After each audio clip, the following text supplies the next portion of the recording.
Y la idea es ir entre todos viendo las respuestas, la resolución. La idea es que yo vaya explicando los distintos ejercicios, pero que también traten de participar en la medida de lo posible. ¿Sí? Siempre por ahí se haga una pregunta, por lo menos alguien respóndame como para decir, che, Rodri, ¿qué es lo que vamos haciendo? ¿Sí?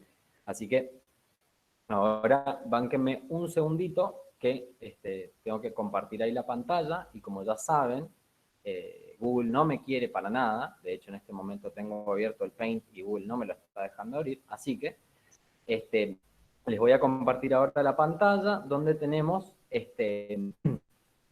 todos los puntos del modelo de examen y van a ver que tiene la respuesta correcta marcada. Entonces, en el caso de medicina y tecnicatura, fíjense que las opciones son las mismas, en el mismo orden y obviamente con las mismas respuestas correctas.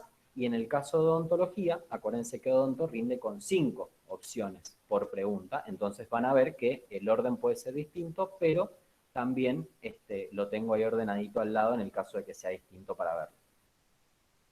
Entonces, para ir ordenándonos, vamos a tratar de ir en orden en los 10 puntos que tenemos del modelo de examen. Acuérdense que el examen que rendimos la semana que viene, turno tarde y turno noche, rinden el día martes y turno mañana rinde el día viernes, ¿sí? Para que lo vayan anotando, igual estaba en el resumen semanal, ojo ahí, acuérdense siempre de ver y vamos a ir resolviendo el modelo de examen. Mientras voy compartiendo la pantalla, ¿hay algún ejercicio que empezaron a hacerlo y no lo pudieron solucionar, no sabían cómo plantearlo, no les dio la respuesta correcta, cosa de arrancar por ese y ya sacárnoslo de encima? ¿Alguno ahí que les costó y dijeron, chan, ¿qué hago? En las respuestas, pueden escribir por el chat también. El 1, Más que nada los muy bien. teóricos. Creo que eran el Siempre 6. los teóricos, siempre los teóricos, muy bien. Acuérdense la teoría, ¿sí? Siempre en química van a tener mucha práctica y mucha teoría. Las dos cosas van siempre de la mano, ¿sí? Entonces, vamos a ver bien los teóricos ahora, pero acuérdense siempre de ver los dos, los teóricos y los prácticos. Sin la teoría, la práctica les va a costar mucho, mucho más, ¿sí? Así que vamos a arrancar con el 1, que es el que nos pidió la Cami para ver, que es el de los isótopos para calcular la masa atómica promedio, en realidad trabajar a partir de la masa atómica promedio, y después vamos a ir trabajando con los distintos otros ejercicios que vayan apareciendo, que son los teóricos, ¿sí? Así que ahí les comparto acá la pantalla, pim, pim, pim, y vamos arrancando. A ver, aquí. Sí, bien. Mientras se me va abriendo el pelo, vamos solucionando acá entonces con la pantalla. Que por algún motivo que desconozco, la computadora tarda mucho en abrir paredes, o sea, algo saludable para la computadora, como que no es un buen síntoma que tarde tanto tiempo en abrir el Paint. Pero bueno, ahí les comparto para ir trabajando con el primer ejercicio. ¿Sí? Vamos acá. Avísenme por cuando lo puedan ver compartido y vamos trabajando con el primero. Como les recuerdo, era igual para todos los para todas las carreras. ¿Sí? Lo del orden es el mismo, no puede cambiar la respuesta correcta. ¿Sí? Así que ahí cuando lo vean compartido, por fin, avísenme y arrancamos nomás con la resolución del primero.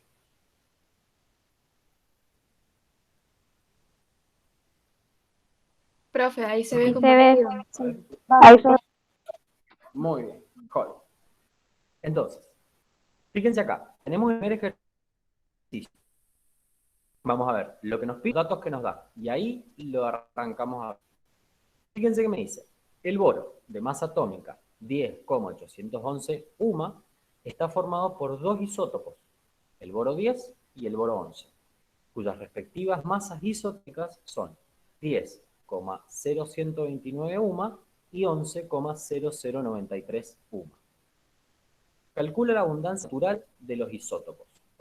Entonces, primero, nos está pidiendo la abundancia natural, es decir, qué porcentaje le corresponde a cada uno de los isótopos que existen. Acuérdense que los isótopos son átomos de un mismo elemento que tienen distinta cantidad de neutrones. Los neutrones estaban adentro del núcleo del átomo y son muy pesados los neutrones. Entonces, cuando hay uno, por ejemplo, que tiene un neutrón si otro átomo del mismo elemento tiene 2 neutrones, ese va a ser más pesado. O sea que a mayor cantidad de neutrones, más pesado va a ser el átomo. Pero no son distintos elementos. Son átomos del mismo elemento con diferente cantidad de neutrones. Pregunta teórica acá importante. Si son todos átomos del mismo elemento, ¿qué es lo que tienen igual? Que sí o sí tienen que tener igual entre todos ellos para ser del mismo elemento. Los protones. Los protones, perfecto. ¿Sí? Los protones, acuérdense que nunca cambian. La cantidad de protones que tiene un elemento es lo que le da la identidad al átomo. Todas las propiedades químicas, todo lo que hemos visto de los distintos elementos es gracias al número de protones. Porque acuérdense que en el átomo eléctricamente neutro, cuando estamos en el estado basal, el número de protones es igual al número de electrones. Por eso es eléctricamente neutro. Las cargas positivas y negativas son iguales, carga cero. Pero los neutrones pueden variar, o sea que puedo tener átomos del mismo elemento con distinta cantidad de neutrones. Que es justamente lo que estamos teniendo acá. Vamos a ver los datos. Me dice, el boro de masa atómica 10,811 UMA. La masa del boro es la que ustedes encuentran en la tabla periódica. Pero acá viene la pregunta. ¿La masa de boro que ustedes tienen en la tabla periódica o la masa de cualquier elemento? Que vamos a la tabla, la abrimos, pum, pum, buscamos la masa atómica. ¿Es la masa de qué? ¿De un átomo? ¿De un isótopo en particular? ¿O es un promedio de todas las masas de todos los isótopos que existen? Es un promedio, en realidad. Es un promedio, profe. Exactamente, es un promedio de todos los isótopos. Se agarra un elemento, por ejemplo el boro, y dicen, che, ¿cuántos isótopos hay? 2. Bueno, pongamos la masa atómica promedio de esos 2 isótopos distintos. Y esto pasa con todos los elementos de la tabla. También tengan en cuenta que no todos los elementos tienen la misma cantidad de isótopos. Algunos tienen 2, otros tienen 3, otros tienen 7 isótopos. Y todo el tiempo se puede ir descubriendo nuevos isótopos.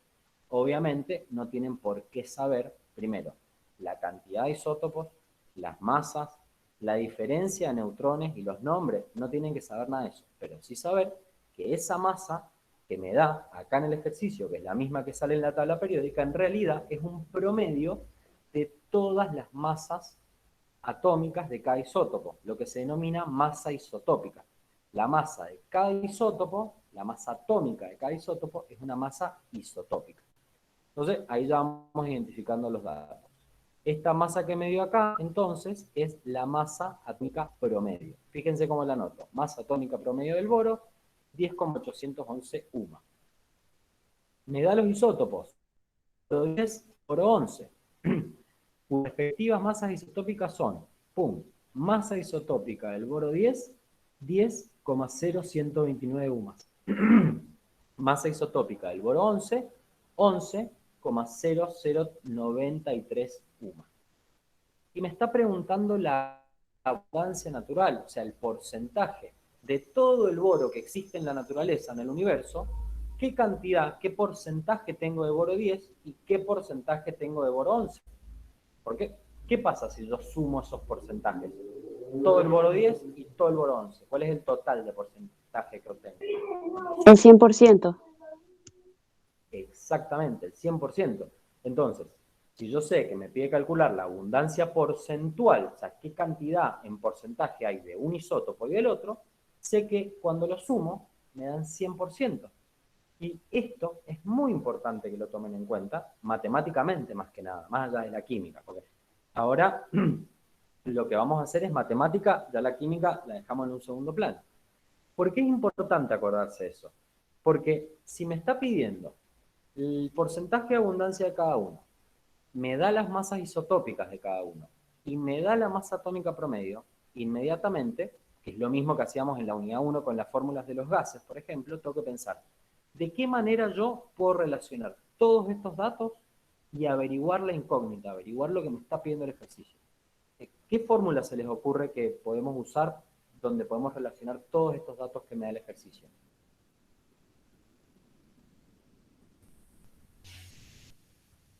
¿Alguna fórmula? ¿Algo que les llame la atención? ¿Se acuerdan?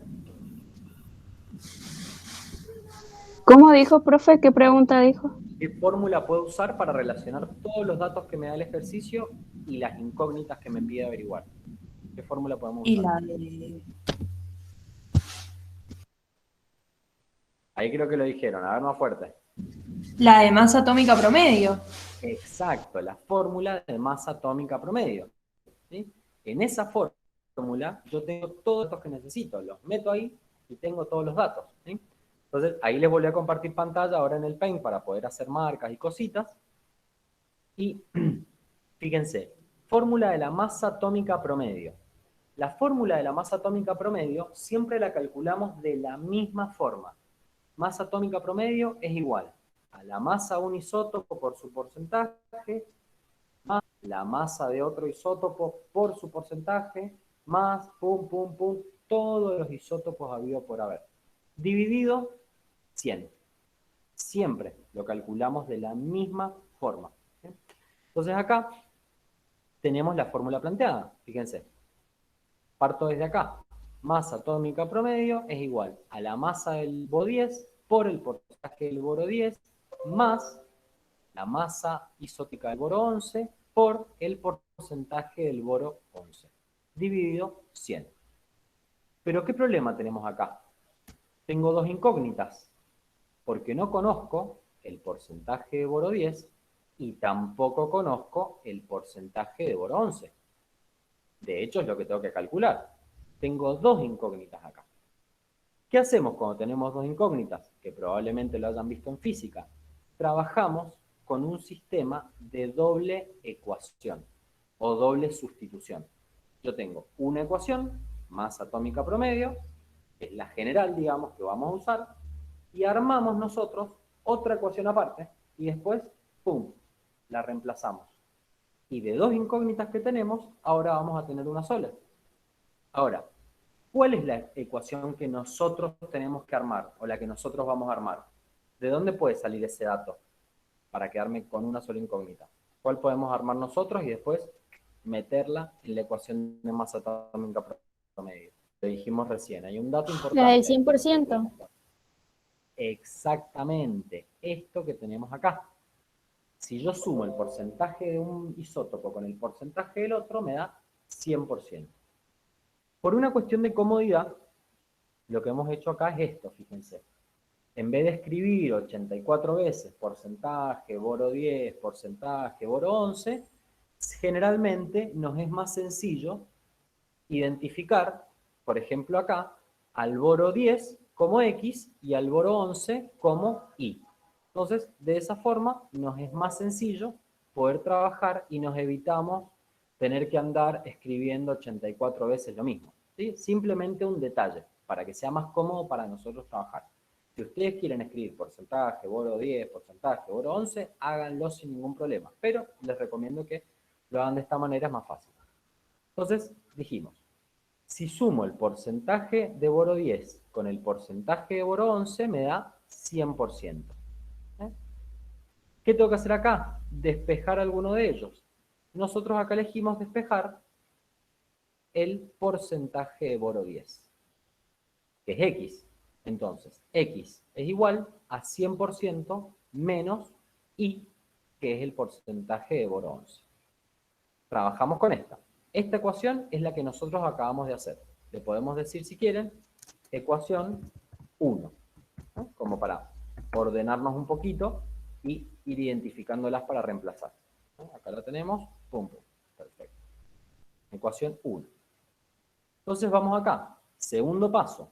Vuelvo a escribir la ecuación de masa atómica promedio, pero para orientarme, reemplazo masa del boro 10 por el porcentaje de boro 10, que dijimos que era X, más la masa del isótopo boro 11 por el porcentaje de boro 11, que lo habíamos identificado como Y, dividido 100.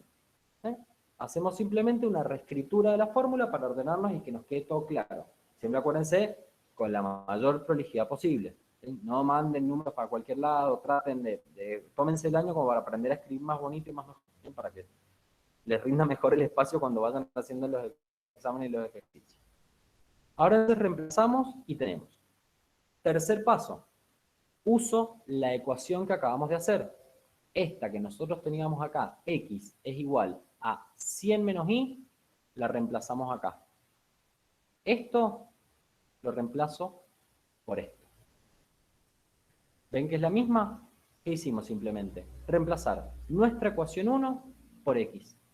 Y fíjense ahora, ¿cuántas incógnitas tengo? Una sola. Una sola. Y e i. Que hay que acordarse, y era el porcentaje de boro 11. Entonces, ahora simplemente nos queda despejar. Pero ¿qué tenemos que tener en cuenta? Si nosotros llegamos al final y despejamos el valor de I, ¿qué porcentaje estamos despejando? ¿De qué isótopo? ¿Del 11 o del 10? Cuando logro llegar al final y despejar I. Fíjense. Del 11. Del 11. Y eso les puede parecer una tontera la pregunta, pero no lo es. Porque lo más común en este tipo de ejercicios es que cuando yo mire las respuestas, los porcentajes estén dados vuelta. Siempre en este tipo de ejercicios, cuando les pide averiguar los porcentajes de los dos isótopos, hay dos opciones que son iguales. La única diferencia es que los porcentajes están dados vuelta. Entonces, si no arrancan la ecuación para resolverla y despejar bien ordenados, sabiendo y diciendo, bueno, voy a despejar el valor de I. ¿Qué es I? El porcentaje de boro 11.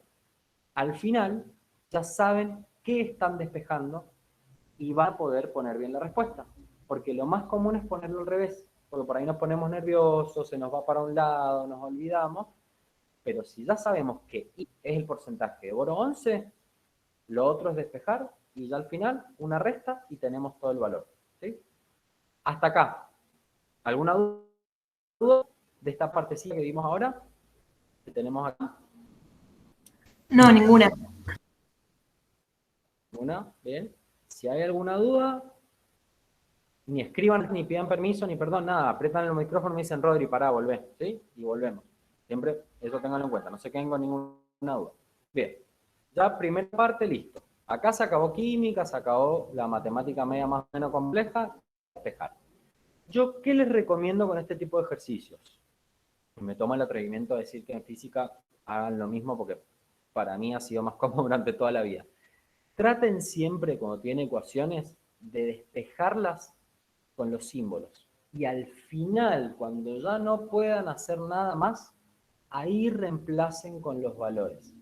Porque fíjense que acá estamos trabajando con valores medios los números, fíjense. Son números chiquitos, pero son muy largos, tienen muchos decimales. Entonces, si nos acostumbramos a despejar lo más que podamos con los símbolos, como hemos hecho acá, vamos a cometer errores porque vamos a evitarnos el error de correr la coma, de comernos un 0, de comernos un 1, de comernos un 9. Entonces siempre les recomiendo que traten de despejar lo más que puedan con los símbolos y cuando ya digan, che, acá ya no puedo aplicar ninguna propiedad, no puedo pasar nada para el otro lado, ahí sí reemplacen con los valores. Pero no antes, para evitarse el lío de comerse un 1, comerse una coma, comerse un 100. ¿Sí? Entonces siempre paso a paso. Acá, fíjense que ya llegamos acá, en esta partecita, y no podemos hacer nada más. Lo único que podríamos hacer acá es, a lo mejor, el 100, ¡pum!, pasarlo para el otro lado. Pero, más que eso, no podemos hacer. Acá, a lo mejor, podrían hacer un caso de factoreo, si tienen ganas, pero lo pueden resolver el problema. ¿Sí? Entonces, primer paso. Ya reemplazamos. Masa del boro 10, 10,0129 por 100 menos I. Esto es lo que tenemos que despejar.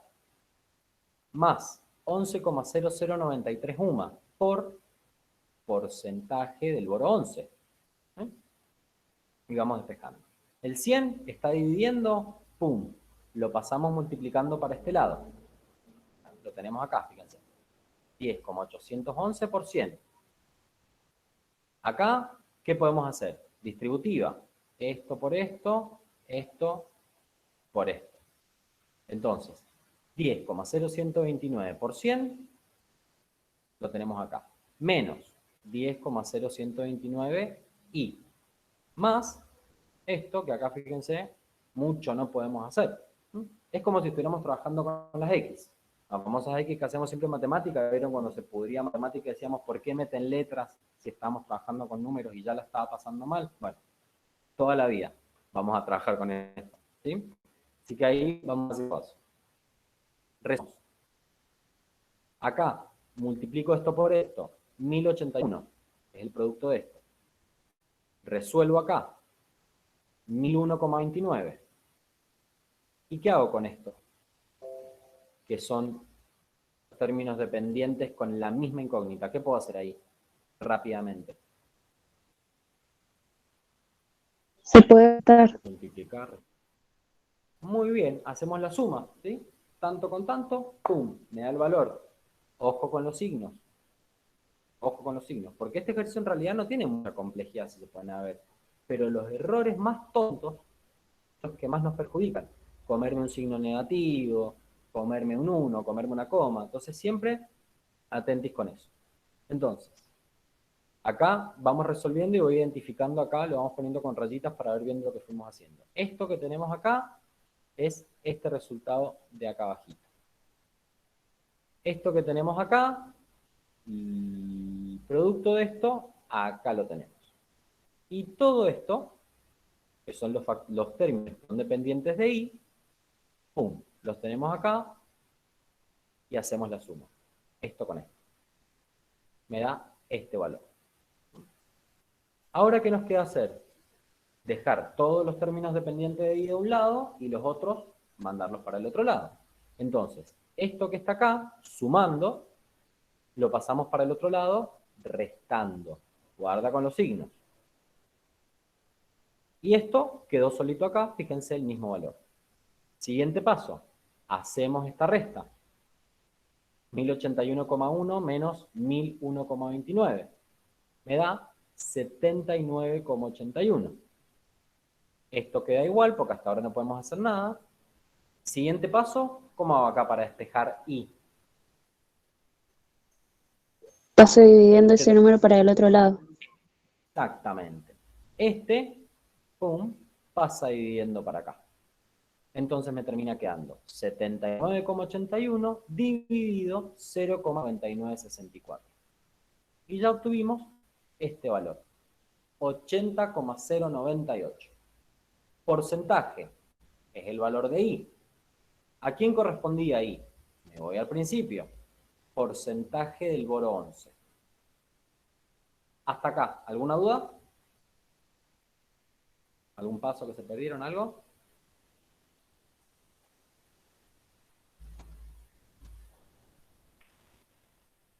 ¿No? Joya. Bien, ahí voy viendo los mensajitos. Perfecto. Acá, dos opciones podemos hacer. Uno, ya averiguamos el porcentaje de boro 11. Ya lo tengo. Al toque me voy a las opciones y digo, che, miro las opciones. Boro 11, boro 11, boro 11. ¿Cuál de todas estas opciones, miro solamente el boro 11, marcarían con la respuesta que acabamos de obtener? Y la D. Y la D. La D. Perfecto. Ninguna otra opción tiene el valor que acabamos de calcular. Y marcamos la D directamente. Ni calculamos el porcentaje de boro 10. Porque hay una sola opción donde el porcentaje de boro 11 está bien escrito. Esa es la correcta. Les puede parecer una tontera, pero nos acabamos de ahorrar una resta. 2 milisegundos son 2 milisegundos. ¿Sí? Si no, si hay dos opciones que tienen el mismo porcentaje para el boro 11, bueno, hacemos la resta y ahí nos quedamos tranquilos 100% que la respuesta correcta es la que marcamos. Entonces, ¿cómo averiguar el porcentaje? 100% menos el porcentaje de boro 11. Me da aproximadamente 19,9. Opción correcta, boro 10, 19,9%, boro 11, 80,1%. ¿Sí? La opción correcta que tenemos acá. ¿Se entendió el punto número 1? Sí. Sí, sí. Sí, profe. Sí, profe. Bien. Esto que acabamos de hacer, para que se sientan bien, esto que acabamos de hacer es lo más complicado que les pueden pedir de masa atómica promedio. Lo más complicado que les pueden pedir. Porque ya si tenemos 3 isótopos, no me puede pedir el porcentaje. Porque es una cuenta, es un viaje larguísimo para averiguar una ecuación con 3 incógnitas. Entonces, esto es lo más complicado que nos pueden pedir de masa atómica promedio. O sea que si entendieron este ejercicio, o el 8 o el 5 del trabajo práctico, que son exactamente iguales, nada más que cambian los números y el elemento, el proceso es exactamente el mismo. Y les repito, es lo más complicado que les pueden pedir, ¿sí? de este tema. Entonces ahí ya logramos resolver el ejercicio número 1. Acá tenemos la respuesta, fíjense, para medicina y tecnicatura es la respuesta D, para odontología es la respuesta A, pero es la misma respuesta. Ahora, me dijeron, los teóricos, hay un montón de teóricos, arrancamos por el 2, si quieren, que es de configuración electrónica. A ver qué es lo que nos está pidiendo acá el 2. Fíjense, nos dice, un elemento tiene la siguiente configuración electrónica y nos da la configuración. 1s2, 2s2, 2p6, 3s2, 3p6, 4s2, 3d10, 4p6, 4d9, 5s2. Acá está y termina acá. Esa es la configuración electrónica que tenemos. Y me pregunta, en la tabla periódica, ¿en qué grupo y en qué periodo vamos a encontrar este elemento? Esas son las dos En el cosas 11. Esperen, che, vamos a... Pero muy bien. Pregunta, ¿cómo averiguo el grupo de un elemento a partir de la configuración electrónica? ¿Qué tengo que hacer para averiguar el grupo? Por los exponentes, sumarlos. Muy bien, miro la configuración y veo la cantidad de electrones. Pero los electrones en cualquier electrón o qué En su electrones último nivel de específicos. energía. Muy bien, los electrones en el último nivel de energía. Pero acá, ojo, tengo 2 tipos de elementos en la tabla periódica. Los de transición interna nunca les damos pelota, pobres, están afuera, así que no nos preocupamos por la transición interna. Pero si miramos la tabla, la principal que tenemos arriba, tenemos 2 tipos de elementos. Elementos representativos, que están en los extremos, grupo 1, grupo 2, 13, 14, 15, 16, 17, 18, y elementos de transición, que son los que están en el medio, donde está la plata, el cromo, el manganeso, el zinc, el hierro. Elementos de transición. Si es un elemento representativo o es un elemento de transición, ¿la cuenta que tengo que hacer es misma para cualquiera de los dos o hay una diferencia?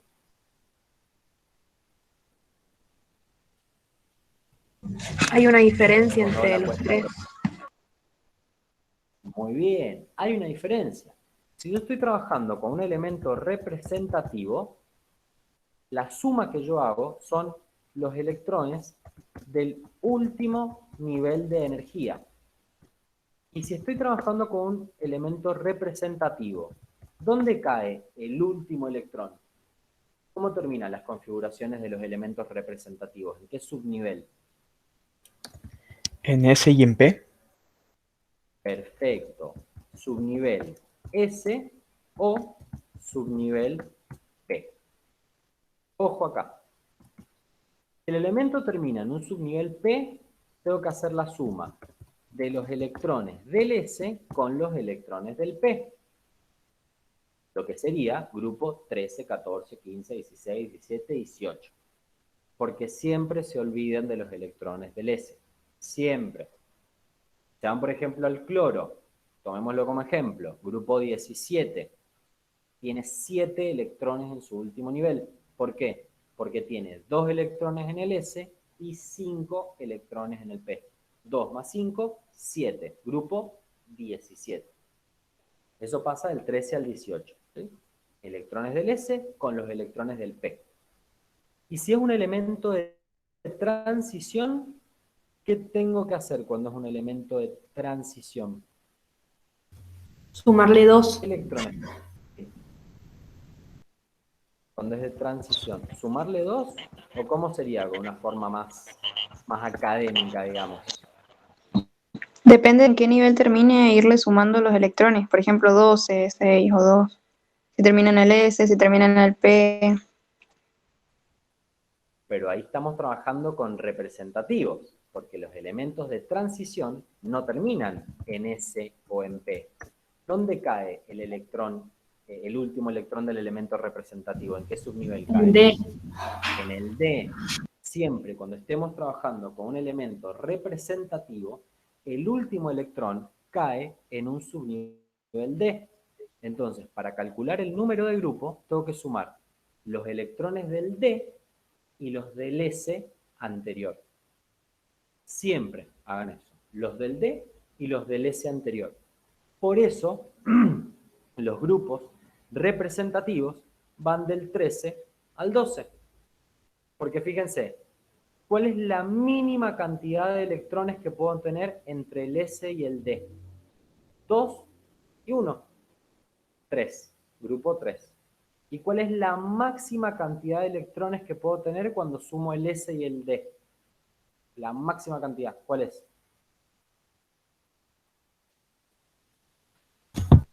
12. 12. 2 electrones en el S y 10 en el D. Grupo 12. Por eso los elementos de transición van del grupo 3 al 12. Porque siempre el S tiene que tener 2 electrones. Si no, el D no se podría empezar a completar. Si el S no tiene electrones, el D no puede arrancar. Por eso siempre es importante acordarse del diagrama de Moller. Entonces, cuando estoy con los de transición, sumo los electrones que tengo en el S y los electrones que tengo en el D. Por eso siempre, cuando vayamos a calcular grupo y periodo, lo primero que toca hacer es mirar la configuración electrónica y darme, ¿este elemento es un elemento de transición o es un elemento representativo? Miren esta configuración de este elemento en particular que me dan. ¿Qué les llama la atención de la configuración? Hay algo que me van a decir, Rodri, esto no está bien.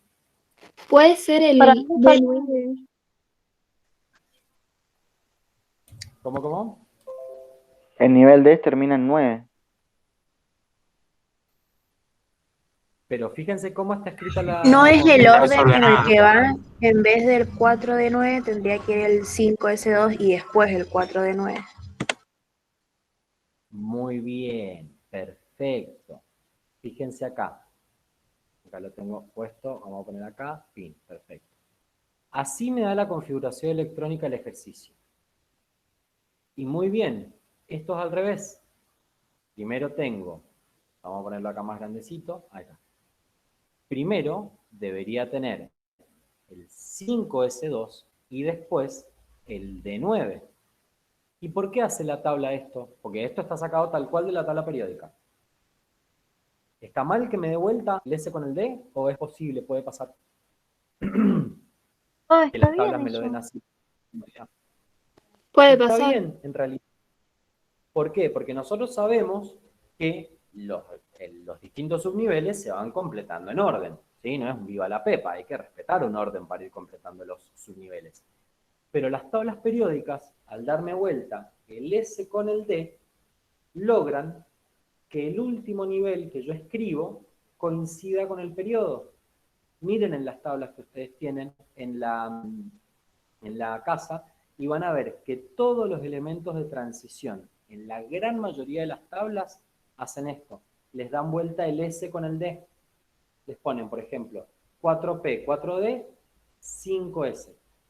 ¿Sí? Así que mírenlo porque es bastante común. ¿Sí? Belu, sí, estamos grabando la clase. Eso, mírenlo.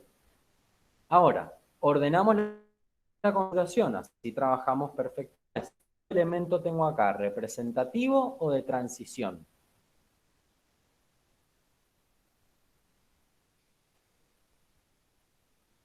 De De transición. transición. Muy Muy bien, porque termina en un subnivel D. Entonces, para calcular el número de grupo, le sumo los electrones que hay en el D y los electrones que hay en el S. En total, tengo 11. 2 más 9 es 11. Pum. Número de grupo. El periodo, ¿cómo lo calculo? Chipi, dime. Y si en vez de darme eso me hubiese dado la configuración real, S1 de 10, sí, por ejemplo, te da 11 igual. No cambia. pero el Cuando hay cálculo que lo tengo calcular el que número de... hacer tipo ¿Cómo? el último nivel, o sea, a partir del último nivel empiezo a contar, es lo mismo. Es exactamente lo mismo. Porque los elementos del grupo, en los elementos del grupo 6 y en los elementos del grupo 11, teníamos estos casos especiales donde estaba la plata, el cromo o el cobre, donde se acuerdan que un electrón del S pegaba el salto para el D. Entonces me quedaba S1 de 5 o S1 de 10. Pero la cuenta de grupo me da igual, 6 y 11. O sea que por más que me den la teórica, como acá, o la experimental o real, la cuenta de grupo me da exactamente igual, 11. ¿Solo en esos Los casos números pegaba de... el salto el electrón, profe? ¿Cómo? Sí, ¿Solo en solo esos en esos casos? casos. Y era un caso que se da naturalmente, no es que lo hacemos artificialmente. Si ustedes miran la configuración electrónica de todos los elementos del grupo 6 y todos los del grupo 11, van a ver que el S está incompleto y el D en el grupo 6 tiene 5 electrones y en el grupo 11 tiene 10 electrones. Es un caso especial, digamos, que se da naturalmente. El átomo lo que hace es, para poder estabilizarse, por ejemplo acá, tomemos este mismo ejemplo, termina en S2, 9. Esta configuración es la teórica. O sea, acá yo agarré el Z, ordené todos los electrones siguiendo el diagrama de divino. Pero la realidad no es esta. La realidad es que un electrón del S, ¡pum!, pega un salto al D. Entonces me queda S1 de 10. Y sigue siendo grupo 11, porque la suma me da exactamente igual. Entonces, mírenlo ahí en la tabla y van a ver que todos los del grupo 6 y todos los del grupo 11 tienen esta particularidad. El S está incompleto, pero el D está o a la mitad o completo. En todos los otros eso no pasa, porque el D no le va a pedir un electrón al S si no tiene un objetivo claro. O sea, no le va a pedir un electrón al S para quedarse con 8. O se queda con 10 o con 5. ¿Da? Si se queda con 8, con 7, con 6, le da lo mismo al subnivel D. Pero cuando el subnivel D puede quedarse completo con 10 o a la mitad con 5, le roba un electrón al subnivel S. ¿Sí? Revísenlo ahí con el grupo 6 y grupo 11 y van a ver que se cumplen todos los elementos que están ahí de transición. ¿Sí? Eso para que lo tengan en cuenta. Los casos que hay que saber, que les facu siempre, son la plata, el cromo y el cobre. No hay que saberlos de memoria tampoco. Sabiendo el pasito rápido, el S le da un al D para que queden 5 o en 10, ya se lo pueden aprender sin ningún problema. Más fácil aprender a hacerlo que aprendérselo de memoria. Para que lo... Y bajo ningún punto de vista se tienen que aprender la cantidad de electrones, la plata, el cobre, el cromo. Por favor, hay cosas más importantes para memorizar. Ahora, ¿cómo calculo el número de periodo? ¿Qué tenía que Con mirar en la configuración para calcular el número de el periodo? mayor nivel de energía. Muy bien. El mayor nivel de energía. Y acá siempre aparece la duda. Muchos me dirán, bueno, 4. No, no es el último nivel que estoy llenando o el último subnivel. Miro toda la configuración, los niveles 1, 2, 2, 3, 3, 4, 3, 4, 5, 4. El 5 es el nivel más alto de todos. Periodo 5. Opción correcta, este elemento se encuentra en el grupo 11, periodo 5. Ahí lo calculamos. Opciones correctas acá, que era el ejercicio 2, para medicina y tecnicaturas es la opción C, para odontología es la opción A. Entonces ahí ya calculamos el grupo y el periodo. ¿Estamos con con el 2? Sí, profe, se entendió. Sí, profe. Muy bien. Vamos ahora a los teóricos que vienen. Opciones teóricas, acá no hay número, no hay nada. Estamos trabajando con las opciones. Fíjense acá. Vamos a ver el ejercicio 3. Acá les he puesto las 4 opciones de medicina y tecnicatura y les puse las 5 también de odontología porque tienen una que está bastante piola para trabajar en total. ¿Sí? Así que ahí las tenemos a todas las opciones. Me dice, respecto a los tipos de compuestos y sus enlaces, ¿qué es incorrecto? Entonces, vamos viendo las opciones. Me dice, los compuestos iónicos suelen tener altos puntos de fusión. Eso es correcto. Los compuestos iónicos siempre tienen altos puntos de fusión. Piensen en la sal. La sal de mesa, el cloruro de sodio, es un compuesto iónico. Lo podemos poner en una cacerola, en una sartén, ponerlo al máximo de la hornalla y dejar horas y horas y horas y horas dándole un montón de calor y se nos va a derretir el horno, se nos va a derretir la sartén y la sal va a quedar exactamente igual. Porque son compuestos que tienen puntos de fusión altísimos. ¿Sí? Son muy, muy fuertes. Se cumple para todos los compuestos iónicos. O sea que es correcto. ¿Sí? La A es correcta. Después me dice, los compuestos iónicos en solución son capaces de transmitir la corriente eléctrica. También es correcto. Cuando yo tengo compuestos iónicos y los disuelvo en agua, se separan, que es un poquito lo que estamos viendo ahora en las clases con la ionización de ácidos, bases y sales, se separan y eso es lo que permite la conducción de la corriente eléctrica. El agua, por sí sola, si fuera agua pura al 100%, no transmite la corriente eléctrica. No vayan a meter un cable adentro de agua pura destilada porque no me hago cargo de lo que les pasa, ¿sí? No lo hagan.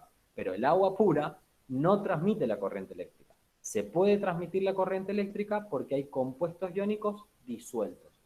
El agua potable tiene calcio, magnesio, sodio, potasio, un montón de cosas, iones, y eso es lo que produce la transmisión de la corriente eléctrica. ¿Sí? Los electrolitos, que se llama, que están disueltos. Después me dice, los enlaces de tipo iónico se producen entre no metales y metales. Y eso es correcto. Compuestos iónicos, hay transferencia de electrones. El metal le da los electrones al no metal. Hay un intercambio de electrones. Se forma un catión, que viene del metal, y un anión, que viene del no metal. Se forman entre metales y no metales. Es correcto. Después me dice, los enlaces covalentes se producen entre no metales. Es correcto también. ¿Por qué? Porque cuando tengo dos no metales, ninguno gana y ninguno pierde electrones. Se comparten los electrones entre los dos no metales y ahí se forman los enlaces covalentes. Acuérdense que siempre se producen de a pares. Un par, dos pares, tres pares. ¿Sí? Siempre de a pares los enlaces covalentes. O sea que hasta ahora son todas incorrectas. ¿Cuál es la incorrecta? Todos los compuestos covalentes son muy solubles en agua. Pregunto, ¿los compuestos covalentes son solubles en agua? ¿Todos muy solubles? No. No. Los compuestos covalentes, en su mayoría, no son solubles en agua. Es muy difícil disolverlos en agua. Algunos sí son solubles, otros no. Es muy difícil. Por regla general, yo no puedo decir todos los compuestos covalentes son muy solubles en agua. Es mentira. ¿Sí? Esa es la opción incorrecta. Tengan cuidado con las opciones. Cuando una opción me dice todos, ninguno, siempre, jamás, nunca, esa opción probablemente sea la que hay que marcar. Porque siempre hay excepciones. Por ejemplo acá, son muy solubles en agua. No, todo lo contrario. No son solubles en agua. ¿Sí? La mayoría no lo son. Entonces, esa es la opción correcta. E para odontología y D para medicina y tecnicatura. ¿Sí? Vamos al 4. Pregunta de toda la vida. Propiedades periódicas. Me dice, en la tabla periódica, ¿cómo aumenta la electronegatividad?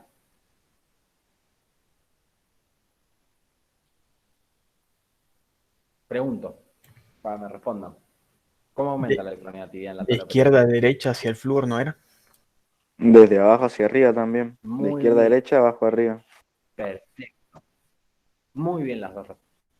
La electronegatividad aumenta de izquierda a derecha y de abajo hacia arriba, al igual que la afinidad electrónica y la energía de ionización. Porque las tres propiedades, afinidad electrónica, electronegatividad y energía de ionización, es casi lo mismo, nada más que medido de forma distinta, pero significan básicamente lo mismo. Acuérdense, ¿cómo se pueden por ahí acordar algunas propiedades periódicas? ¿Cómo aumenta? De izquierda a derecha, arriba hacia abajo, pim, pim. La otra opción es acordarse ejemplos. Si uno se acuerda de los ejemplos, es más rápido. Por ejemplo, el elemento más electronegativo de toda la tabla periódica es el flúor. Es el negativo de todos. El que más afinidad electrónica tiene. ¿Dónde se encuentra el flúor? Arriba y a la derecha. Por el contrario, ¿cuál es el elemento menos electronegativo? Que tiene el radio atómico más grande y que es el que tiene mayor carácter metálico, es decir, el que más electrones me da, el francio. Está en la otra punta. Entonces, si ustedes se acuerdan ese ¿Cómo ejemplo, se llama, el profe, flúor que no está se en escuchó? la derecha, francio. Está bien abajito, en el periodo 7, grupo 1, el francio. Si ustedes se acuerdan que el flúor es el más electronegativo y está arriba, a la derecha, inmediatamente cuando les hagan la pregunta pueden pensar, che, no me acuerdo cómo aumentaba. Ah, pero sé que el flúor, que es el más electronegativo de todos, está en esta esquina, arriba a la derecha.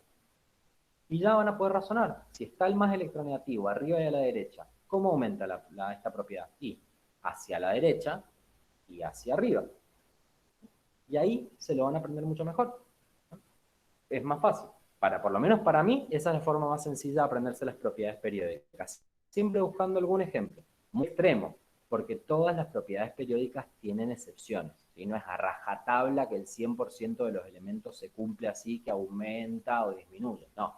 Pero siempre las preguntas son muy generales. Entonces, ¿cómo aumenta? De arriba, ¿sí? De abajo hacia arriba y de izquierda a derecha. El flúor es el más electronegativo de todos. ¿Sí? Ahora, los gases nobles están más a la derecha. ¿Cómo es la electronegatividad de los gases nobles?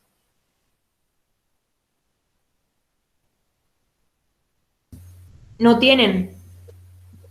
Muy bien, los gases nobles no tienen electronegatividad porque no se las puede medir. Los gases nobles no reaccionan con nada, no necesitan electrones. Ahora, si yo les pregunto, la energía de ionización de los gases nobles, ¿cómo es? ¿Muy baja o obscenamente alta?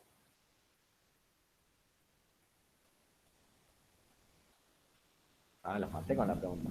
Muy baja. Y baja porque no tiene... Muy alta. La energía de ionización de los gases nobles es muy alta. ¿Cuánta energía le tengo que dar a un gas noble para que me libere un electrón? ¿Cuánta energía le tengo que dar? ¿Mucha o poca? Para que me libere un electrón, un gas noble. Muchísimo. Mucha. Un montón de energía le tengo que dar. Muchísima energía le tengo que dar a un gas noble para que me libere un electrón. O sea que, si tuviera valores, que de hecho algunos lo tienen porque se ha podido experimentalmente lograrlo, son altísimos los valores que tienen. Porque le tengo que dar un montón de energía para que el neón, por ejemplo, me dé un electrón. No pasa nunca. Electronegatividad no tienen. Afinidad electrónica tampoco tienen. No buscan electrones. No los quieren tener cerca porque ya tiene el octeto completo. Menos el helio, pobre, que no le alcanza el espacio para tener 8. Pero energía de ionización tiene energías muy altas de ionización. Porque tengo que darle un fangote de energía para que me liberen un electrón. ¿Sí? Eso, ténganlo en cuenta también y que fíjense que tiene relación con lo que hemos aprendido de los elementos. Los gases nobles no reaccionan con nada. ¿Por qué? Una de las explicaciones tiene una energía de ionización altísima. No llego nunca a darle la energía que necesitan los chabones para que me den un electrón. ¿Sí? O sea que ahí ya fíjense cómo todas las propiedades periódicas tienen sentido, no es que están ordenadas así como así por la vida porque le pintó a Mendeleev. ¿Sí? Pregunta 5. Acá está, veamos. Un elemento de transición interna. ¿En qué subnivel tiene el electrón diferencial? El último electrón que le estoy metiendo. Subnivel. En F. En el F. Opción. A ver la pregunta. De transición interna. Muy bien. En el F. ¿Sí? Ahí dudé cuando no estaba mirando si la pregunta era de transición interna. Perfecto, en el F. Rápidamente. Elementos representativos tienen el último electrón en el S o en el P. Elementos de transición en el D. Elementos de transición interna. El último electrón cae en el F. ¿Sí? SPDF. Sopa de fideos. Por ahí si le sirve para la mnemotecnia. Ahí tenemos la respuesta. Entonces acá buscamos la única opción nivel F, que es donde queda el último electrón, el electrón diferencial, es la opción QF. Porque todas las otras son subniveles donde no hay, no puede estar el electrón si es un elemento de transición interna. Vamos al 6. Marque lo correcto. De nuevo, vamos a trabajar acá con la opción de odonto, que tiene una opcióncita más, pero válido para todos. Marque lo correcto. A. Las uniones iónicas pueden ser polares o no polares. ¿Qué onda esa opción? ¿Qué le parece? ¿Pueden ser polares o no polares las uniones iónicas? Son polares. ¿Se dividen en polares y no polares las uniones iónicas? No. No se O son dividen en una o polares. son la otra. Exactamente. Las uniones que se dividen en polares y no polares son las covalentes. Porque puede haber que haya dos no metales donde uno tiene mucha electronegatividad, entonces atrae con más fuerza a los electrones. Es polar. Cuando los dos elementos atraen con la misma fuerza a los electrones, es apolar o no polar. Los electrones están justo en la mitad, a la misma distancia un elemento y otro. En las uniones iónicas, no es que uno atrae a los electrones con mayor fuerza. El no metal le roba los electrones al metal. Completamente. Se lo saca y lo mete adentro de sí mismo. Entonces, no hay posibilidad de decir es polar o no polar. Es iónica. Le robó los electrones. O sea que esta opción está mal. Vamos a la B. Fíjense, ya es del vamos. Las uniones iónicas polares. ¿Sigo leyendo? ¿O ahí ya la marco que está mal? Esa primera partecita, fíjense nomás. Uniones Ya la iónicas marco. polares. Me voy, o sea, ya ni sigo leyendo, porque esa parte ya me anula todo lo que siga, porque no hay uniones iónicas polares. O sea que ya ahí, así como lo terminé de leer, digo, no tengo tiempo para esto. Y sigo a la siguiente. Leamos las dudas. Las uniones iónicas polares se dan en elementos con electronegatividades iguales. No, o sea, cualquiera. Está, pero pésima por donde la miremos. Sí, ya desde el vamos estaba mal, pero lo que sigue es como que... No, es como el final de Game of Thrones. Temporada 7 dijimos, la sigo viendo, y ahí deberíamos haber dejado de verla. Y seguimos hasta el final. Es exactamente igual. Eso háganlo siempre. Si ustedes van leyendo una opción y ven que ya arranca mal, o sea, que ya la primera parte se dan cuenta que está mal, no pierdan tiempo leyendo el resto de la opción, porque va a estar mal. Si ya arranca mal, es como que estén en biología y les diga, la célula animal en su pared celular. Dejen de leer, porque las células animales no tienen pared. No importa lo que me diga después, ya está mal. Y cuando se den cuenta, esos milisegundos que se van ahorrando, suman tiempo al final. O sea que ahí ya podemos ver cómo ir leyendo las opciones. Después me dice el C.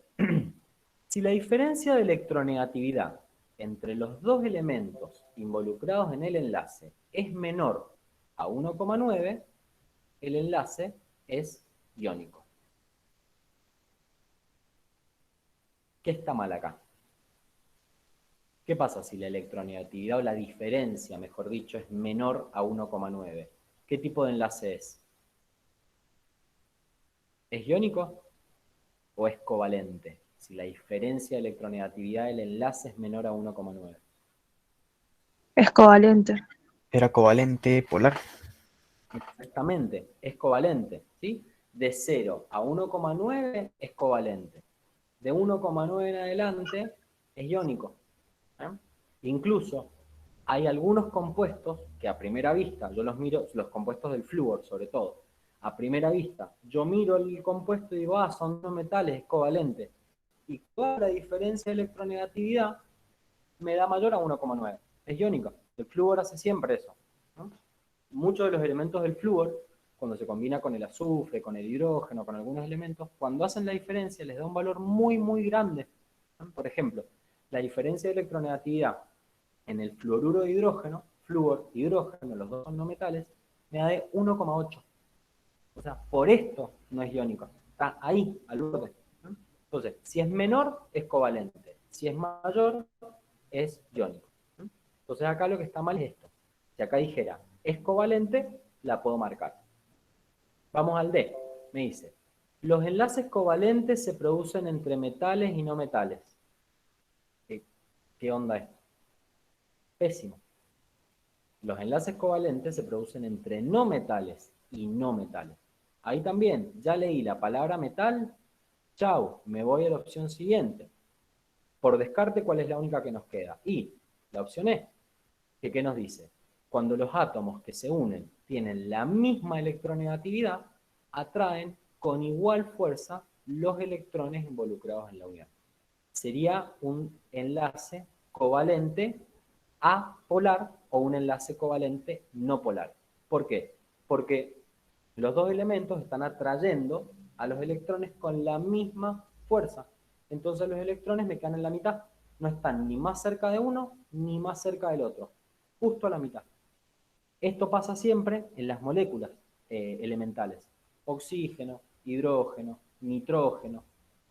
Son enlaces apolares. ¿Por qué? Porque los dos oxígenos atraen al par electrónico con la misma fuerza. Entonces, ninguno hace más fuerza que el otro. Esta opción, entonces, es la correcta. En el caso de odontología es la opción E, y en el caso de medicina, es tecnicaturas D. ¿Alguna duda hasta acá con esto que hemos estado viendo? No. ¿Se va entendiendo bien todo? ¿Todo piola? Bien, joder. Ahora se pudrió. Ya arrancamos con los enlaces. Fíjense acá, punto número 7. El compuesto fósforo 2, oxígeno 5, que si alguien estuvo llevando al día la unidad 3, sabrá el nombre que tiene, anhidrio fosfórico, que hasta ahora, como estamos en unidad 2, le damos la fórmula y todos los datos necesarios. Ya a partir de la 3, es como que le sacamos la ruedita a la bicicleta y van andando, ¿sí? Pero hasta ahora le damos la fórmula. Entonces, el compuesto fósforo 2, oxígeno 5, tiene, según Lewis, y pum, pum, pum, me da las opciones. Me da este dato importante. Fósforo pertenece al grupo 15, oxígeno pertenece al grupo 16. Pregunto acá, me da el periodo del fósforo y el periodo del oxígeno. Si voy a trabajar con el diagrama de Lewis, ¿es importante el periodo al que pertenece, el nivel de energía en el que están los electrones? Sí, para saber los electrones. Pero el periodo... El periodo no, el grupo. El periodo da como un dato y digo, bueno, muchas gracias por darme esa información, pero no nos sirve porque... Claro, es verdad. En el 5 es lo mismo. El grupo sí. Me sirve mucho el dato que me da el grupo.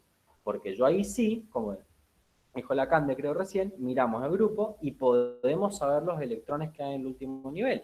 Entonces, fósforo, grupo 15. ¿Cuántos electrones tiene en el último nivel? Estamos en el grupo 15. 5.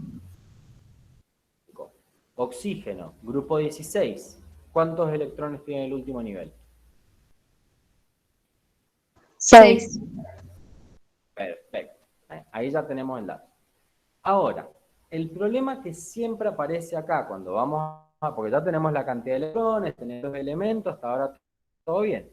El problema que siempre aparece acá cuando tenemos los elementos, vean que yo acá me tengo todo preparadito, hasta flechitas y todas las cuentas, es cómo dibujamos el diagrama de Lewis cuando estamos trabajando con enlaces covalentes. Acá estamos trabajando con dos no metales, obviamente porque es un enlace covalente.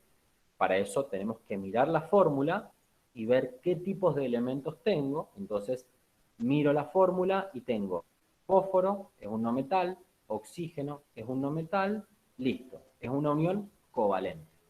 Entonces, la vamos a graficar como corresponde para las uniones covalentes. ¿Cómo ordenamos los elementos? Porque tenemos que dibujar. Los diagramas de Lewis, cuando tengo uniones covalentes, siempre me tienen que quedar lo más ordenado posible, lo más simétrico posible y, personalmente, lo más lindo posible. ¿Sí? Son como, ¿vieron los mandalas cuando los hacen, que son como van copiando un lado del otro y están todos bonitos, preciosos? Bueno, es más o menos lo mismo. Entonces, lo que hay que hacer ahora es pensar lo siguiente. ¿Cómo ordeno todos estos elementos que tengo acá? Todos estos átomos que tengo acá. Si yo miro la fórmula, sé que tengo que ordenar 2 átomos de fósforo y 5 átomos de oxígeno. Y tengo que tener en cuenta algunas cosas. No puedo ordenarlo así como me pinte. Lo primero que tengo que tener en cuenta es, siempre hay átomos centrales. Siempre. Hay átomos centrales que lo que hacen es en el centro de la molécula y alrededor de ese átomo se va produciendo todo. Y tenemos los oxígenos. Siempre los oxígenos rodean, están en la periferia. Jamás están en el medio dando electrones para todos lados. Nunca lo van a hacer. Los oxígenos siempre rodean, están alrededor del átomo central. Y tengo que procurar que cuando yo dibuje los enlaces, no haya 2 átomos iguales enfrentados uno al lado del otro, o uno arriba, uno abajo. No pueden estar pegados. Porque si los estoy dibujando uno al lado del otro, ¿qué significa? Si yo pongo, por ejemplo, un fósforo y un fósforo enfrente, ¿qué van a hacer entre ellos? Si los estoy dibujando así. ¿Se van a unir o no? Si los estoy dibujando uno al lado del otro. No. Profe, ¿eso no era como que bailaban ahí los electrones? O sea, que se iban moviendo. ¿Cómo que se van moviendo? No me acuerdo en qué fue el molde que me puse a hacerlo en la plataforma y si vos los juntabas a 2 que eran iguales, los electrones es como que daban vuelta en el costadito. No se unían, sino que daban como vuelta. Exactamente, muy bien, ahí me gustó la referencia, exactamente. Si yo pongo 2 fósforos acá, los dibujo, si yo los dibujo en el papel, lo que estoy tratando de hacer es que se junten entre ellos, o sea, que armen enlaces entre ellos. Y pónganse a pensar, ¿tiene sentido que los fósforos estén combinando con el oxígeno para armar enlaces entre ellos? Como, ¿para qué necesitan el oxígeno entonces? O sea que nunca puedo dibujar en estos enlaces que estamos viendo en química inorgánica, ojo, porque cuando lleguemos a la unidad 5 cambia todo, pero ahora, nunca pongan 2 elementos iguales enfrentados. Jamás. Siempre tienen que ir intercalados entre ellos. Entonces, si yo tengo 2 fósforos, ¿qué tiene que haber entre medio de ellos? Sí o sí. Un oxígeno. Un oxígeno. No tengo otra posibilidad.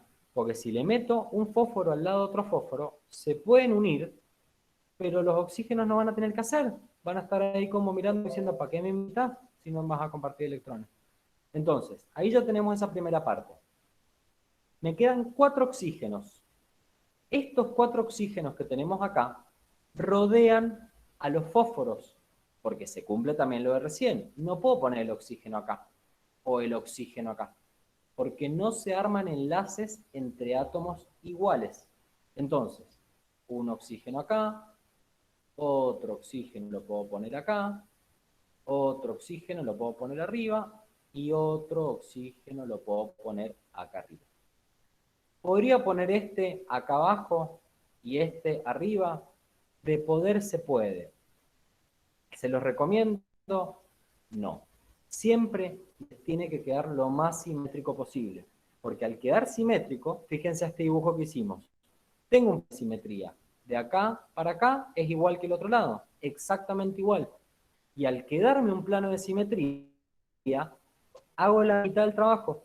Porque cuando armo un enlace, lo copio al lado. Armo otro, lo copio al costado. Armo otro, lo copio. Hago la mitad del trabajo. Porque la molécula es simétrica. Se va copiando de un lado para el otro. Entonces, por eso es importante el dibujo. Que puede pasar una tontera. Pero ordenar bien los átomos en los enlaces de Lewis es como el 90% del enlace. ¿Sí? Entonces, Dibujo de adentro hacia afuera. Voy orando los átomos, pum, pum, todos muy bonitos. Miren la acá y pensemos. El fósforo tiene 5 electrones en el último nivel. El oxígeno tiene 6 electrones en el último nivel. Tengo que llegar al octeto. O sea, lograr llegar a 8 electrones.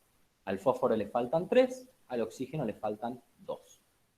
Miremos al oxígeno de acá, el medio. Al oxígeno le faltan 2 electrones. ¿De dónde los va a sacar a esos 2 electrones que le faltan? De los dos fósforos. Muy bien, de los 2 fósforos. Porque piensen lo siguiente. Si el oxígeno, que tiene 6 electrones, agarra los 2 electrones que le faltan de este fósforo de la izquierda, ¿tiene necesidad de unirse para acá? No, porque ya consiguió lo que quería. Ya consiguió los 2 electrones. Entonces, si yo lo dibujé en el medio al oxígeno, es porque va a armar un enlace para un lado y otro enlace para el otro lado. Y no para que lo dibujo en el medio. Por eso es importante la posición, porque ustedes al dibujarlo en el medio ya dicen, chan, un electrón para allá, un electrón para acá. Y acuérdense de algo importante. Los no metales, cuando buscan electrones, ponen en juego electrones. ¿Sí? Si el oxígeno, por ejemplo, necesita 2 electrones, tiene que poner en juego 2 electrones. Uno para un lado, otro para el otro en este caso. El fósforo tiene 5 electrones, le faltan 3 para llegar al octeto. Necesita poner en juego 3 electrones. No va a poner en juego 4, no va a poner en juego 2. Si necesita 3, él tiene que poner 3 electrones en juego para poder compartir. Son bastante codiciosos los no metales, no es que de onda comparten electrones. Si ellos saben que no van a ganar nada, ni se ponen ahí, ¿sí? Van a buscar otro elemento. Entonces, vamos viendo acá, los mositos y cositas. Ahí me están tocando el pino. Bien, vamos acá. Entonces, fíjense, dibujo los electrones, que los podemos dibujar de distintas formas. Yo generalmente, si estamos trabajando acá, los pueden dibujar con puntitos, con circulitos, con crucecitas, corazones, florcitas, lo que se les ocurra. ¿Sí? Acá mientras los armen bien, eso es lo importante. Entonces, 2 electrones, 1 y 2. El fósforo, inmediatamente, ¿cómo responde si el oxígeno le enfrenta a un electrón? ¿Qué hace ahora el fósforo? Le enfrenta a otro. ¡Pum! Copio lo mismo acá del otro lado. Fíjense que es simétrico. Ahí. ¡Pum! ¿Cuántos electrones le faltan a este oxígeno? Dibujar 1, 2. Dijimos que tiene 6. Bueno, le dibujo los 6 electrones que le faltan. Y fíjense acá. El oxígeno tiene sus 6 electrones y completó el octeto. Miren acá. Pum, pum.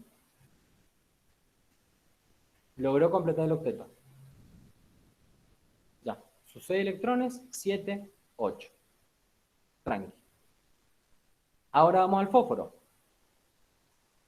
Le faltan 3 electrones al fósforo para poder completar el octeto. Ya puse 1 en juego. Si tiene 5 electrones el fósforo, ¿dónde voy a dibujar los otros 4 que me están faltando acá? ¿Abajo, arriba, al costado? ¿Dónde los voy a dibujar? Al costado y arriba. Muy bien. Si le puse un oxígeno arriba, le enfrento electrones. Independientemente de si todavía no sé si va a ser una unión doble, dativa, no me interesa. Pero por algún motivo le dibujé un oxígeno encima. Para ponerle electrones enfrente. Si no, ¿para qué lo dibujaría? Entonces, ahí le dibujamos el electrón al fósforo ahí y le dibujamos el electrón del otro lado, el par de electrones. Ahí, perfecto. Inmediatamente me voy al otro lado y copio exactamente lo mismo. Electrón al costado, electrón arriba. Exactamente lo mismo, fíjense. ¿Sí? No hago nada distinto. Pum, acá. Entonces, el fósforo, 5 electrones. Me faltan 3. Si acá yo enfrenté 2 electrones al oxígeno, ¿qué va a hacer el oxígeno de arriba? También le va a enfrentar 2 electrones. Entonces, ¡pum! Fíjense que vamos haciendo de a pares, ¿sí? Siempre de a pares voy viendo el tema de los electrones. ¿Qué le pasó al fósforo acá? ¿Pudo completar el octeto o no? Según lo que hemos dibujado en esta parte. Ya lo completó. Ya lo puede completar tranquilamente. Entonces, tiene sus 5 electrones, que los tenemos acá, 6, 7 y 8. El fósforo ya logró completar el octeto. Me voy al otro lado y copio exactamente lo mismo. Vuelvo a agarrar estos electrones acá, pum, los dibujo y copio lo mismo. Fíjense que no estamos haciendo nada distinto. El fósforo tiene sus 5 electrones, divino, 7, 8. Logró completar el octeto. ¿Y qué nos falta dibujar en el oxígeno acá? Porque ya le dibujamos 2 electrones. Y nos faltan dibujarle 2 electrones más. Entonces, vamos acá. Perdón, 4 electrones más, porque tiene 6 electrones el oxígeno, pobre. Siempre le vamos robando. Le vamos poniendo, esperen que se me fue. Fin, acá. 2 electrones, copio, pego, perfecto. Acá 2 electrones y copio exactamente lo mismo del otro lado. Fíjense que es como trabajar en como una cadena de producción. Voy haciendo lo mismo y voy copiando. Entonces, ahí ya tengo 6 electrones. Estos oxígenos, veamos si lograron completar el octeto. 6 electrones y 2, listo. Completaron el octeto. Me voy al oxígeno de acá. 6 electrones y 2, listo. Completaron el octeto. O sea que estos 2 oxígenos, este oxígeno y estos 2 fósforos completaron el octeto. ¿Qué hago entonces con los oxígenos que tengo acá al costado? ¿Qué tipo de enlace voy a estar armando? Si todos los demás ya lograron completar el octeto. ¿Cómo se llama esa unión? Exactamente. Unión covalente dativa. Exactamente. Acuérdense que la unión covalente dativa aparece cuando el átomo central ya pudo completar el octeto. No aparece antes, sino después de que completó el octeto. Siempre el átomo central, en este caso el fósforo, pero puede ser fósforo, nitrógeno, cloro, bromo, yodo, cualquier no metal, menos el oxígeno y el flúor. Cuando complete el octeto, ahí recién dice el fósforo, che, oxígeno, te faltan 2 electrones para llevar al octeto. Bueno, vení, acércate y completa el octeto. No se los da, no los comparte, es como que se los presta. Decirle, vení, completa el octeto. Pero él tiene que asegurarse antes de poder completar el octeto. Entonces, la unión dativa recién aparece cuando el átomo central logra completar el octeto. Si no, no puede aparecer. Entonces, acá vamos completando los electrones del oxígeno. Y fíjense cómo los dibujamos. No enfrento electrones, sino que dejo el espacio libre porque este oxígeno lo que va a hacer ahora es, ¡pum!, acercarse ahí. ¿Sí? Se va a acercar y va a tener esos electrones. Y acá logro armar el enlace dativo del oxígeno. Completa el octeto, completa el octeto. Ahí ya tengo todos los enlaces armados. Ahora, la pregunta del millón. ¿Qué tipo de enlaces tengo? Entonces, voy contando por pares. Que es el diagrama de flechas y líneas que podemos usar. Voy contando a pares. Un par. Son 2 enlaces covalentes simples. Siempre recuerden que en los enlaces covalentes contamos de a pares. 2 enlaces covalentes simples. Cuento acá. 2 pares. 2 pares. 2 enlaces covalentes dobles. Y esto, enlace dativo, enlace dativo. O sea que en la molécula del anhidro fosfórico, que es lo que acabamos de formular, tengo 2 enlaces covalentes simples, 2 enlaces covalentes dobles o 2 uniones dobles y 2 uniones dativas. Me voy a las opciones, ¡pum! 2 uniones simples, 2 uniones dobles, 2 uniones dativas. Acá ven la pregunta. ¿El fósforo puede tener octeto expandido? ¿Puede ampliar el octeto? Pregunta el millón. Sí, creo que sí.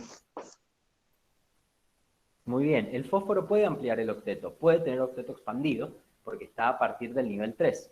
Acuérdense que todos los elementos que pueden expandir el octeto, o sea, tener octeto expandido, son todos los elementos a partir del nivel 3, porque en el nivel 3 es cuando aparece el subnivel D, que es el que les permite meter esos electrones extra. Pero cuando hacemos los diagramas de Lewis, siempre les recomiendo que primero hagan uniones simples, uniones dobles, dativas. Y si hay una de las opciones que es con octeto expandido, convierten cada unión dativa en una doble. Entonces, yo acá tengo 2 simples, 2 dobles y 2 dativas. Hay una opción que me dice exactamente eso. Si no hubiera ninguna opción que me dice eso, bueno, trabajo con octeto expandido. 2 simples, 1, 2, 3, 4 uniones dobles. ¿No? Convertí las dativas en dobles. ¿No? Y ahí tenemos los enlaces del anhidrio fosfórico. ¿Sí? ¿Se entendió bien este? ¿Alguna duda? ¿Algo?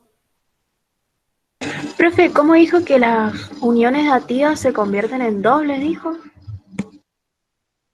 Claro, cuando queremos hacer el diagrama de Lewis o hablar, digamos, de las enlaces que hay con el octeto expandido, lo que nos conviene hacer siempre es armar el diagrama con uniones covalentes simples, dobles y dativas, y si hay alguna de las opciones donde lo tengo que hacer con octeto expandido, no tengo que hacer nada nuevo, simplemente vuelvo a mirar el diagrama y convierto las dativas en dobles.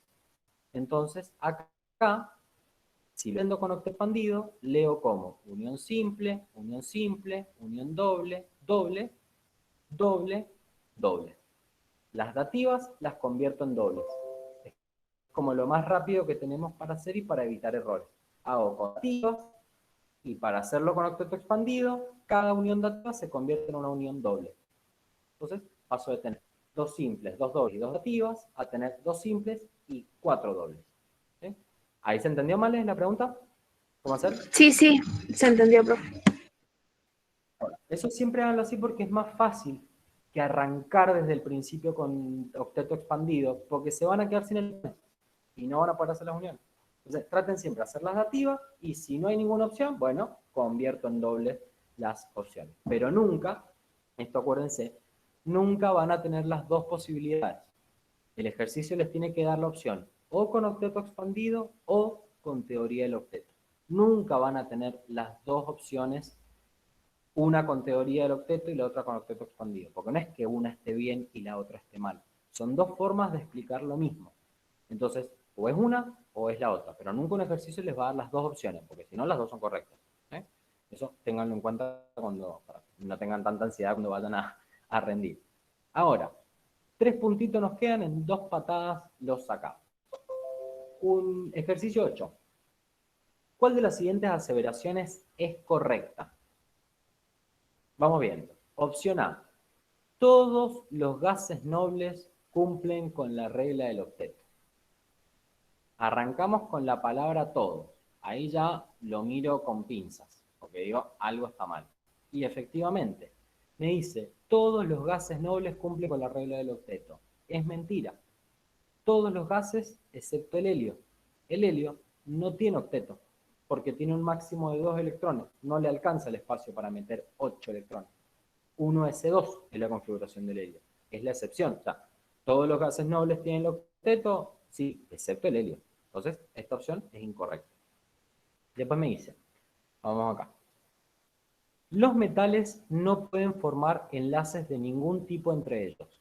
Mentira, hay un enlace que es el enlace metálico, que se forma entre átomos de metales, cuando entre todos ellos comparten los electrones y se arma la corriente o nube electrónica que va dando vueltas entre un átomo y un átomo, que es lo que permite dos cosas importantes de la mayoría de los metales.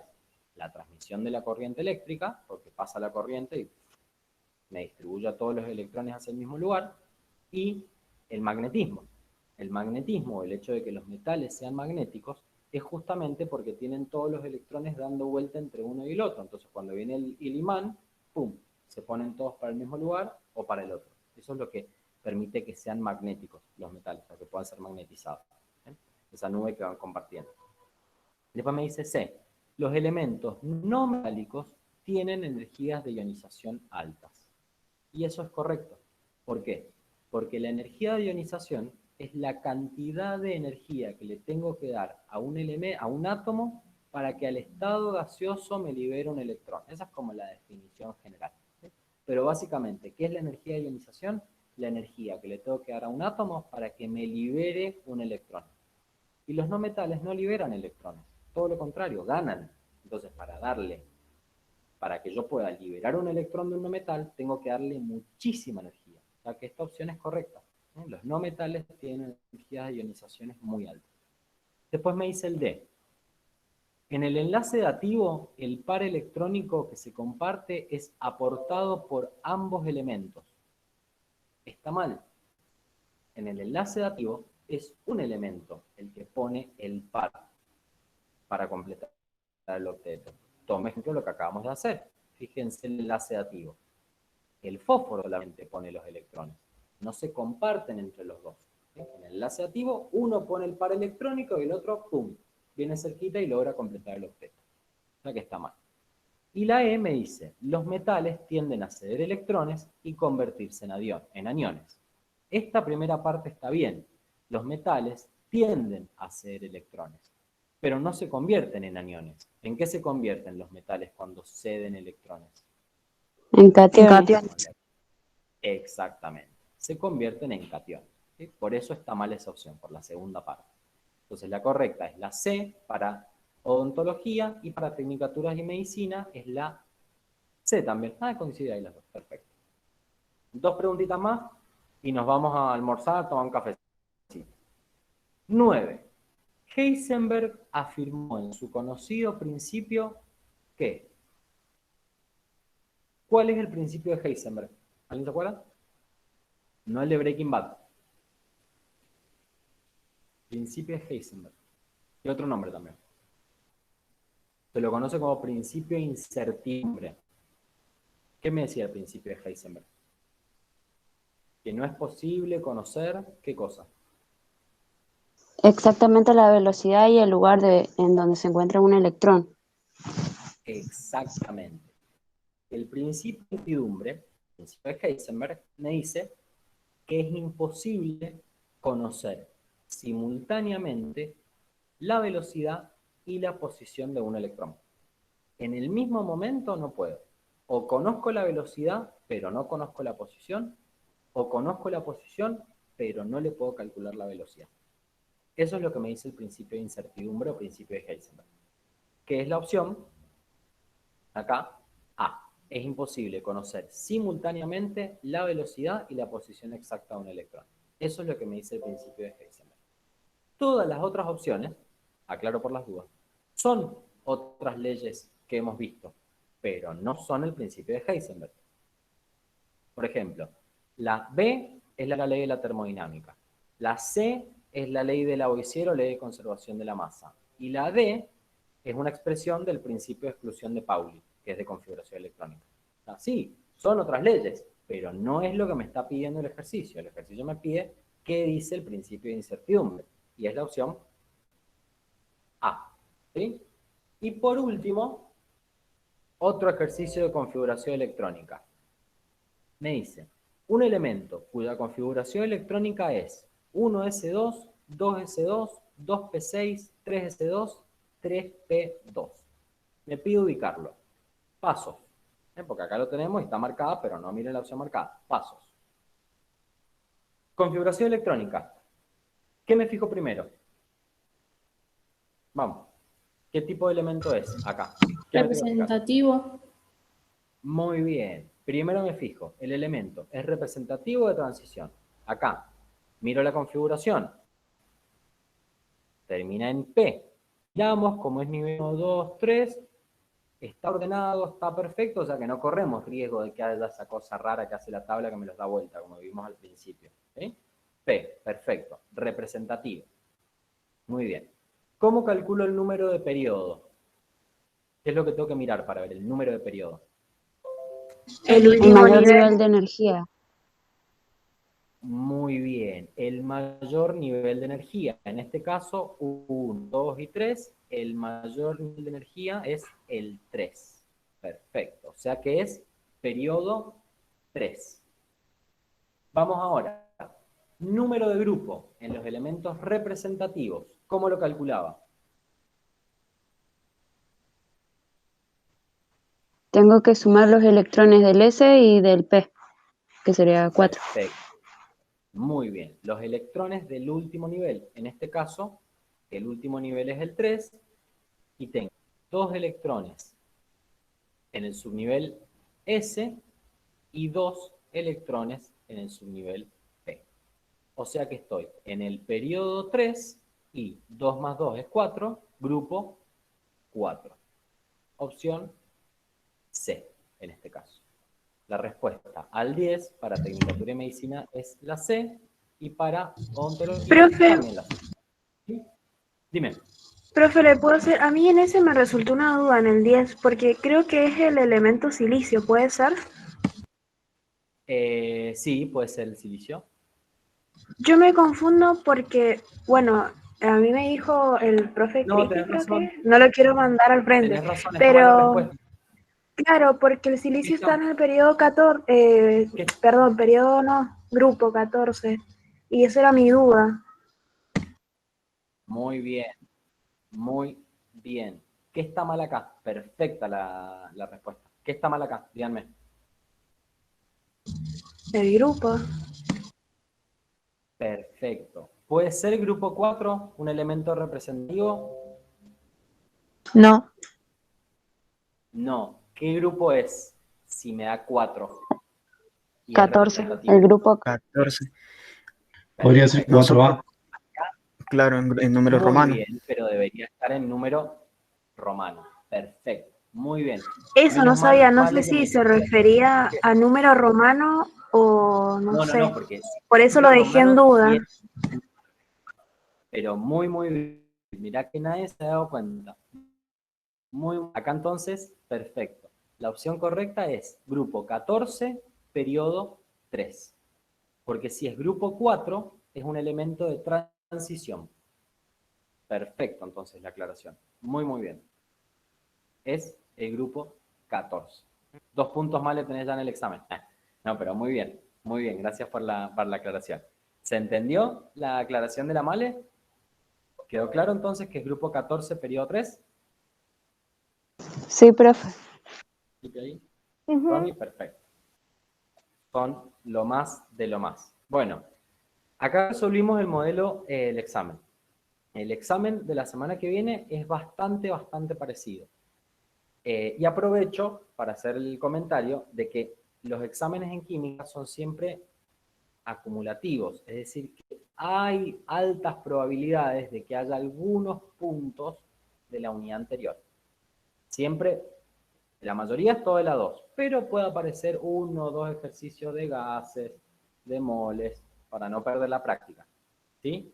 Así que, muchas gracias por haberse prendido acá, espero que les haya servido mucho, que hayan podido comer, que no se hayan atragantado con la comida mientras hacíamos los enlaces, y bueno, y gracias por la buena onda. ¿Sí? Así que, muchos éxitos y a seguir estudiando. Chao, profe. Gracias, profe. Gracias, Rodri. Chao, profe. Chao, profe. Gracias. Muchas gracias a ustedes. Cuídense mucho. Nos vemos.